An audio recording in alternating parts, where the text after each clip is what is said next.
घर के बाहर टैक्सी आकर रुकी थी।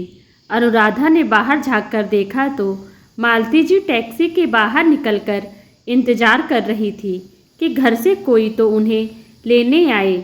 लेकिन घर में बेटा राजेश, बहू अनुराधा दोनों मौजूद थे, पर किसी ने भी बाहर आने की जहमत नहीं उठाई। इतने में राजेश ने अनुराधा से पूछा, कौन है अनुराधा? और कौन होगा, तुम्हारी माँ है, कहकर वो दरवाज़ा खुला छोड़कर वापस अपने काम में लग गई। इधर राजेश ने भी ज़्यादा कुछ ध्यान नहीं दिया और अपना आईपीएल देखने में तल्लीन हो गया, जिसके लिए आज उसने छुट्टी ली थी। कुछ देर बाहर मालती जी इंतज़ार करती रही, पर टैक्सी वाले को तो वापस जाना था। उसने मालती जी को टोका तो टैक्सी वालों को कहकर उन्होंने अपना सामान घर के दरवाजे तक रुकवाया और उसे पैसे देकर घर में आ गई। मालती जी पहले से काफ़ी कमज़ोर हो चुकी थी। जैसे तैसे कदम बढ़ाती हुई घर में प्रवेश की। मालती जी ने राजेश और अनुराधा दोनों की तरफ देखा, लेकिन दोनों ने ही उनकी तरफ देखने की जहमत नहीं उठाई। दोनों की ऐसी बेरुखी देखकर उनका दिल रोने को हुआ। जैसे तैसे अपने कमरे की तरफ जाने लगी कि इतने में अनुराधा बोली, उधर कहाँ जा रहे हो माँ जी? अब वो कमरा आपका नहीं है, आपका सामान यहाँ स्टोर रूम में रख दिया है। वो एक पल के लिए वहीं खड़ी अनुराधा की तरफ देखती रह गई, पर कुछ बोल ना पाई। बस आंखों में आंसू आ गए। अनुराधा ने धीरे से राजेश के हाथों पर चिकोटी मारी और इशारे से उसे माँ से कहने को कहा। तब राजेश ने माँ की तरफ देखते हुए बड़ी बेफिक्री से कहा, अब आपको बड़े कमरे की क्या ज़रूरत है माँ? पहले तो चलो पापा थे, पर अब तो वो भी नहीं हैं। और वैसे भी अब आपका पोता पोती होने वाला है, तो बड़े कमरे की ज़रूरत तो हमें पड़ेगी ना। इसलिए आपका सामान स्टोर रूम में शिफ्ट कर दिया है। वैसे भी बड़ा कमरा तो घर के मुखिया का होता है, और अब पापा के जाने के बाद इस घर का मुखिया मैं ही तो हूँ। मुखिया? मालती जी के मुंह से सिर्फ इतना ही निकला तो राजेश बोला, और नहीं तो क्या, अब मैं घर के खर्चे करूँगा तो मैं ही मुखिया, और अब सब को मेरी बात माननी पड़ेगी। मालती जी की आंखों में अभी भी आंसू थे। उन्होंने स्टोर रूम के पास बने छोटे कमरे की तरफ देखा तो राजेश बोला, वो क्या है ना माँ, अनुराधा की डिलीवरी के लिए उसकी बहन आ रही है, उसे परेशानी ना हो तो इस कारण वो रूम उसके लिए रखा है। और गेस्ट रूम में तो आपको पता है मेहमान रहते हैं। अब आप कोई मेहमान थोड़े ना हैं, वो तो घर की ही हैं। कल को बच्चा होगा, कोई प्रोग्राम करेंगे, कोई मेहमान आए तो उनके लिए वो रूम तो रखना पड़ेगा ना। इसलिए गेस्ट रूम को हाथ भी नहीं लगाया। राजेश की बात सुनकर जैसे मालती जी के पैरों को किसी ने जंजीरों से बांध दिया हो। पैर स्टोर रूम की तरफ बढ़ ही नहीं रहे थे। जैसे तैसे एक कदम आगे बढ़ाया ही था कि राजेश बोला, अरे माँ, अपना सामान भी तो लेती जाओ और दरवाज़ा बंद कर दो, और आपको कुछ खाना पीना हो तो रसोई से ले लेना। मालती जी जैसे तैसे वापस दरवाजे पर आई और अपने सामान को घसीटते हुए रूम तक ले आई। रूम में आकर देखा तो एक चारपाई बिछी हुई थी। उनकी शादी के समय की पुरानी गोदरेज रखी हुई थी, और वो पुराना टेबल रखा हुआ था, जिसे मालती जी ने कई बार बेचने की कोशिश की, पर उनके पति पवन ने उसे बेचने नहीं दिया। कहते थे, अरे खराब थोड़े ना हुआ है, क्या पता कब काम में आ जाए। पर ये नहीं पता था कि ये टेबल मालती जी के ही काम में आएगी। आंखों में आंसू लिए वो चारपाई पर बैठ गई। अभी 2 महीना पहले तक तो सब ठीक था। बेटे बहू पिता के डर से ही सही सेवा तो करते थे। घर में हंसी खुशी का माहौल रहता था।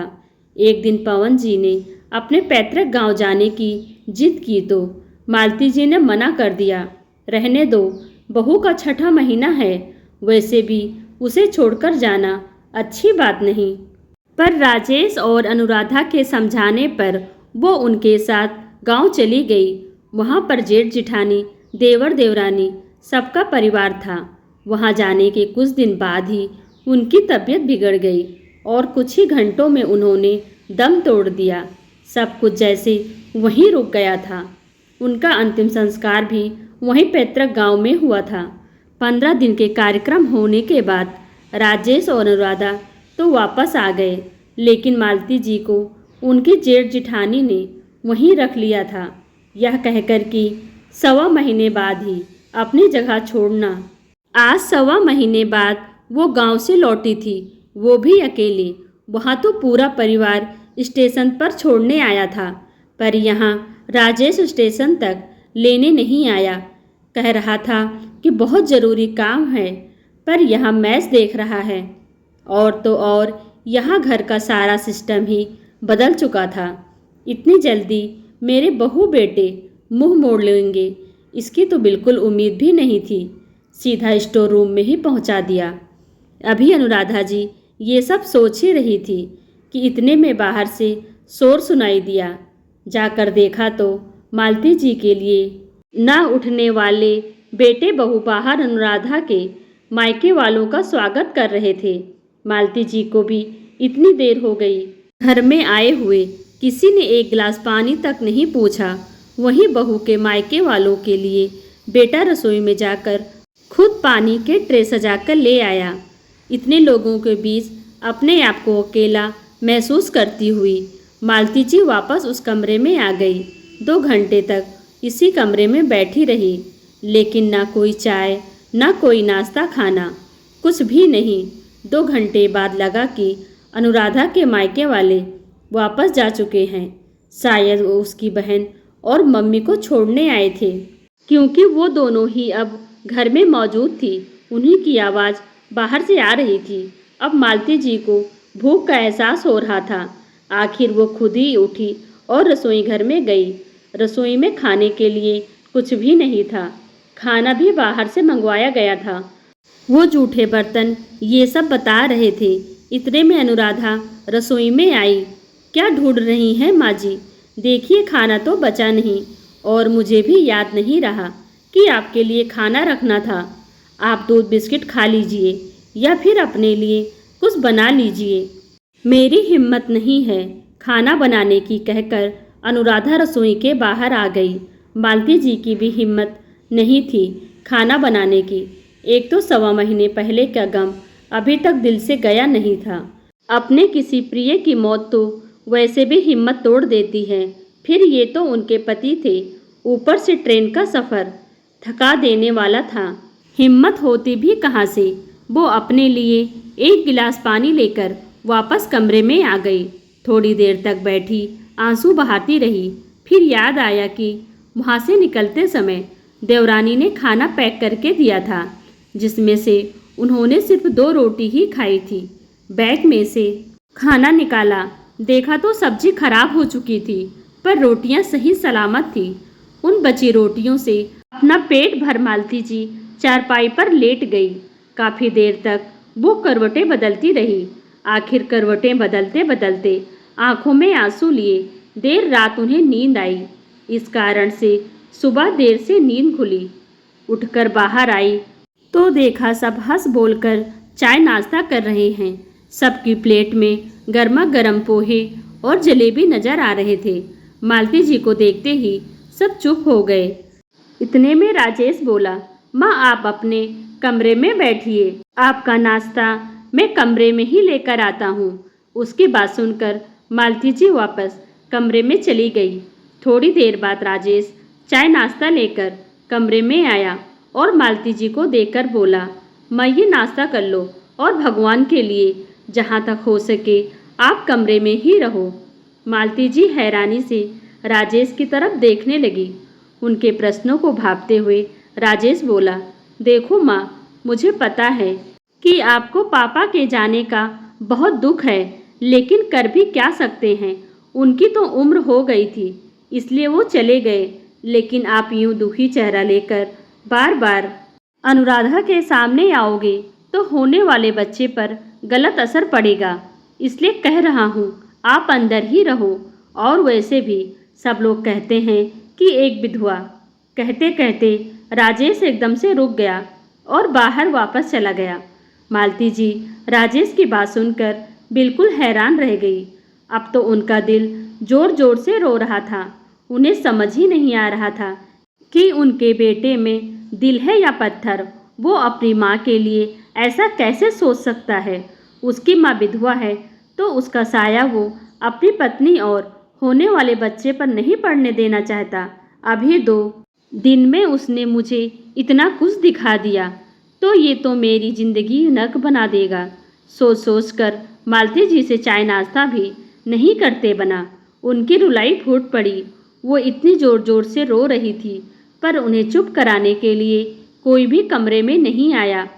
आखिरकार काफ़ी देर रो लेने के बाद खुद ही थक हार कर चुप हो गई। अपने पल्लू से अपने आंसू खुद ही पोंछ लिए। आखिर काफ़ी देर तक मौन रहने के बाद मालती जी एक निर्णय पर पहुंची। आखिर रात को जब राजेश अपने ऑफिस से वापस घर आ गया उसके बाद बाहर वाले कमरे में बैठकर सब लोग हंसी मजाक कर रहे थे। उस समय मालती जी भी उस कमरे में आ गई और वहीं सोफे पर आकर बैठ गई। उनके आते ही सब लोग चुप हो गए जबकि राजेश घूर कर मालती जी को देखा जैसे कह रहा हो कि सुबह समझाया था ना, फिर यहाँ क्यों आए हो। लेकिन मालती जी चुपचाप राजेश की तरफ देख रही थी। आखिर राजेश को बोलना ही पड़ा। माँ आपको सुबह समझाया था ना, फिर क्यों आई हो आप बाहर। कहा था ना आपका साया मेरे बच्चे के लिए ठीक नहीं है। मालती जी ने उसको मुस्कुराकर कहा। हाँ याद है, तूने कहा था कि मेरा साया तेरे बच्चे के लिए ठीक नहीं है क्योंकि मैं विधवा हो गई हूँ। पर बेटा जब मेरा साया तेरी पत्नी और बच्चे पर ठीक नहीं तो अपनी पत्नी को यहाँ से लेकर तो कहीं और चले जा। मालती जी की बात सुनकर राजेश भड़क गया। मैं क्यों घर छोड़कर जाऊँगा। अब घर का मुखिया मैं हूँ और आप इस तरह से मुझसे बात नहीं कर सकती। मुखिया जी आपको बता दूँ कि यह घर मेरे नाम पर है तो किस खुशी में आप इस घर के मुखिया बनने को तैयार हो गए। तभी अनुराधा बोली, माँ जी आपको बता दें कि अब घर के सारे खर्चे ये उठाते हैं। आपके बस की बात नहीं है आटे दाल के लिए पैसे कमाना। अब तो मालती जी खड़े होते हुए बोली, अच्छा उसकी चिंता तू मत कर। वैसे भी तेरे पति के हाथ के दाल रोटी मैंने नहीं खाए। जब तक मेरे पति थे उन्होंने घर का खर्चा दिया था। उनकी जब मौत हुई तब मैं गांव में थी और अब जब से यहाँ आई हूँ तब से मैंने तुम्हारे घर का तो कुछ नहीं खाया। इसलिए मुझे आटे दाल का धौंस मत देना। मैं अपने आटे दाल का बंदोबस्त खुद कर लूँगी। तुम लोग अपना बंदोबस्त कहीं और कर लो। मालती जी का साफ रुख देखकर अब तो अनुराधा की मम्मी भी बोली, अरे समधन जी आप तो बच्चों की बात को दिल पर ले रही हो। बच्चे ही तो हैं, माफ़ कर दो। माफ़ कीजिएगा समधन जी, ये बच्चे नहीं हैं, बच्चे के माँ बाप बनने वाले हैं। और उस समय आप क्यों नहीं बोली जब ये मेरे साथ इस तरह का व्यवहार कर रहे थे। आप भी तो कल से ही घर में हैं ना। मुझे कुछ नहीं सुनना है। अपनी बेटी और दामाद से कहिए अपना बंदोबस्त कहीं और कर ले। मैं अब इन्हें इस घर में नहीं रहने दूंगी। मालती जी ने भी समधन जी के सामने हाथ जोड़ते हुए कहा। आखिर सबके समझाने के बाद भी मालती जी झुकने को तैयार नहीं थी। काफ़ी देर बाद फिर ये निर्णय निकला कि अनुराधा को उसकी मम्मी मायके ले जाएंगी और वहीं उसकी डिलीवरी कराएंगी। उस दौरान राजेश यहाँ घर का बंदोबस्त कर लेगा और अगर बंदोबस्त नहीं कर पाता है तो तब तक यहाँ का किराया देना पड़ेगा।